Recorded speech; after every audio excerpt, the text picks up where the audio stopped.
Paano daw mag-splice sa isang box na may dalawang ilaw, dalawang switch, at dalawang outlet? May supply na tayo dito. Nakakunik na yan sa circuit breaker. Ito ang line 1, ito ang line 2. May wire tayo dito, 4 na wire. Ang dalawa niyan, para dito sa receptacle ng ilaw. Ang dalawa, para doon sa receptacle ng ilaw. Dito, 4 na wire para sa switch. Dalawa dito, dalawa naman dito. Ito, dalawang wire para doon sa dalawang outlet. So, galing circuit breaker, ito ang supply natin. Line 1, line 2. Ang line 2, dito natin i-connect sa line 2, papunta dito sa unang receptacle. Dito yan. Tapos, isama natin itong isang line 2, papunta rin ito doon sa pangalawang receptacle ng ilaw. Dito yan. Tapos, kasama rin itong line 2, supply, papunta doon sa dalawang outlet. So, dito yan. Lahat ng line 2, magkasama yan.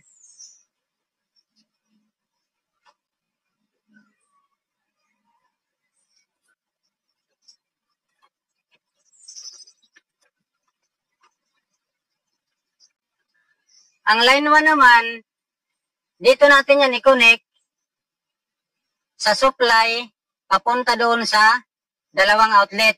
Dito yan. Tapos, isasama natin itong dalawang wire, papunta dito sa switch. Itong isang wire, gagawin natin itong supply ng switch. Ayan, dito yan. Para yan dito sa unang switch. Tapos, isasama pa natin itong isang wire, supply naman ito para dito sa pangalawang switch. So, magkasama yan dito lahat. Line 1 yan.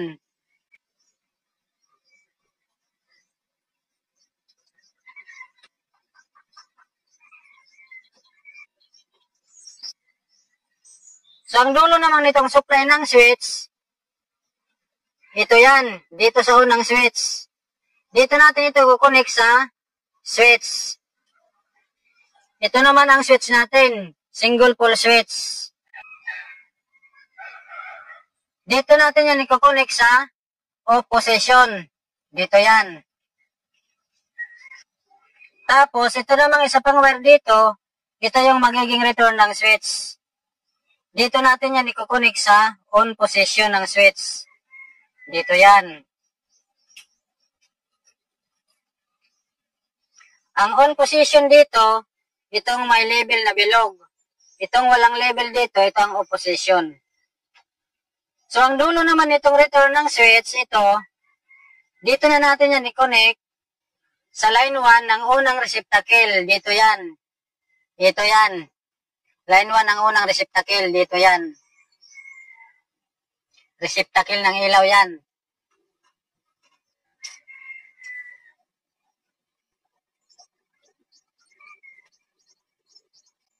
So, ito na ang wire natin dito sa unang receptacle ng ilaw. Line 2, line 1. So, dito naman sa pangalawang switch, galing dito sa supply natin, ito yung nilagay natin na supply ng switch. Ito yan. Dito rin natin yan i-connect sa switch. Ito naman ang switch natin. Single pole switch din. Dito natin yan i-connect sa off position. Itong isang wire, ito na yung return ng switch. Dito yan. Ang dulo naman ito yan. Dito na natin yan i-connect sa line 1 ng pangalawang receptacle. Dito. Ito yung line 1 niya sa pangalawang receptacle. Ito yan. Papunta yan doon. So, dito natin yan i-connect.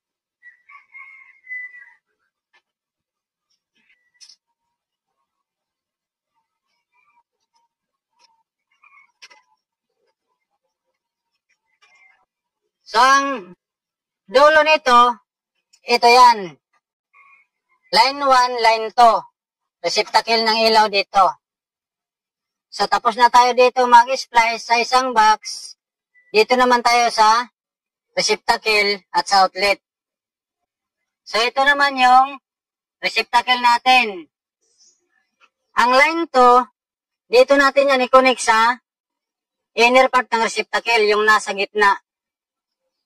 Ang line 1 naman, na nanggaling dito sa switch, dito natin yan i-connect sa gilid ng receptacle. So, itong line 1, dito yan sa gilid ng receptacle. Ito yan, dito yan.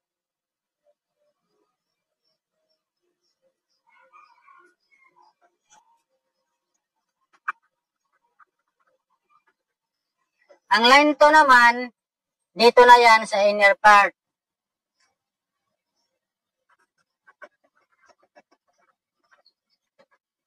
So, may receptacle na tayo dito sa unang box.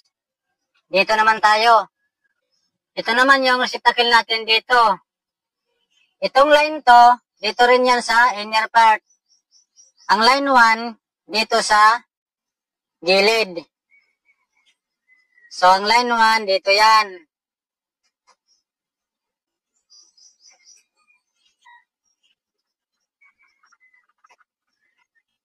Ang line to, dito.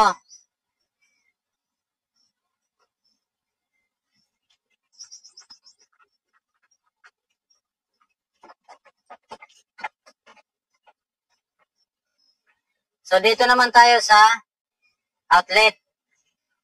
Ito na ang supply natin dito.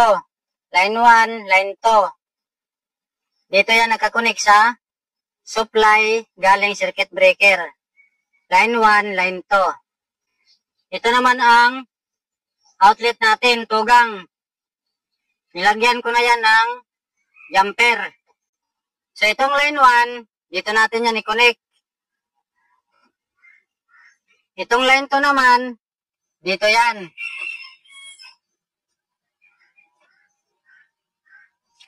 So, ayan. May outlet na tayo. So, dito naman tayo sa pangalawang outlet. Ito naman yung outlet niya, tugang din. May jumper na rin yan. So, itong line 1, dito natin yan i-connect. Ayan. Ang line 2, dito. So, may outlet na tayo dito. Ito naman ngayon yung wire niya. Dito na natin yan i-connect para magkaroon ng supply itong outlet. So, ito, dito lang natin yan i-connect. Ipaparallel lang natin ito dito. Nandito yung line 1, dito rin natin i-connect sa line 1. Itong line 2 naman, dito rin sa line 2. Ayan. So, ayan. May supply na yan dito. So, tapos na tayo mag-wiring. I-demo natin uli para mas lalong maintindihan. So, galing circuit breaker, dito yung supply natin sa line side. Pumasok dito sa breaker. Tapos, yung supply natin para sa ilaw, dito tayo nag-connect sa load side. Ito, nakakonect na yan. So, galing circuit breaker, ito na ang supply natin dito. Galing breaker, ang line to, pumasok yan sa unang receptacle ng ilaw. Tapos, pumunta doon sa pangalawang receptacle ng ilaw. Itong kulay blue na wire. Tapos, ang isa, pumunta rin doon sa outlet. Supply siya doon sa outlet, line 2. So, ang line 1 naman, ito, ang isa nito, pumasok doon sa outlet, supply. Line 1 yan. Tapos, ang isa naman, pumasok dito sa switch, supply dito sa switch. Ito yan. Ito yan. Supply sa switch, galing yan dito. Tapos, paglabas dito sa return ng switch na ito yan. pumasok na dito sa line 1 ng unang receptacle. So, okay na dito. So, ang isa pang wire dito, pumunta yan dito sa pangalawang switch. O, ito yan. Paglabas dito sa switch, ito na yung return ng switch. Ito na yan. Ayan. Ito na yung return ng switch, pumasok sa line 1 ng pangalawang receptacle. Diretso yan doon. Ayan. Ito yan. So, okay na yung ilaw natin. Ang outlet naman, ito yan. Diretso lang yan dito. Yung supply, ayan. Line 1, line 2. Tapos, nag-jumper dyan, papunta sa tugang outlet, sa pangalawang outlet. Tapos, nag-connect na lang din tayo dito, papunta sa ikalawang tugang outlet. Ayan. So, ang wire natin dito, number 12 yan lahat. Ang circuit breaker natin, 20 amperes. 20 amperes ang gamit natin kasi may outlet tayo. Yung standard wires outlet is number 12. So, number 12 na lahat yung gagamitin natin pati sa ilaw kasi magkasama lang sila sa isang circuit breaker. Yung wire natin dito sa line side, number 8 yan. Yung supply natin, line-to-line connection. 110 volt sa line 1, 110 volt sa line 2. So, takpan natin ito tapos i-test natin.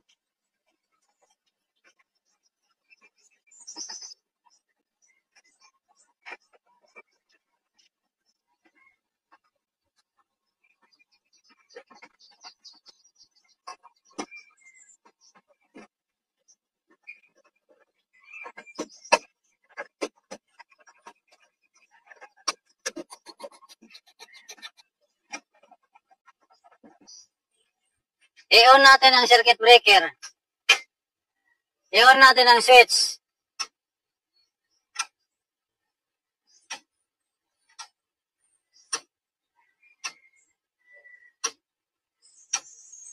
I-test natin ang outlet.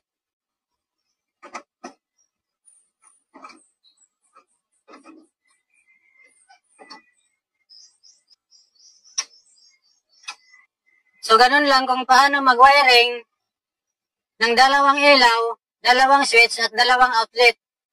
Tapos, dito lang mag-splice sa isang junction box.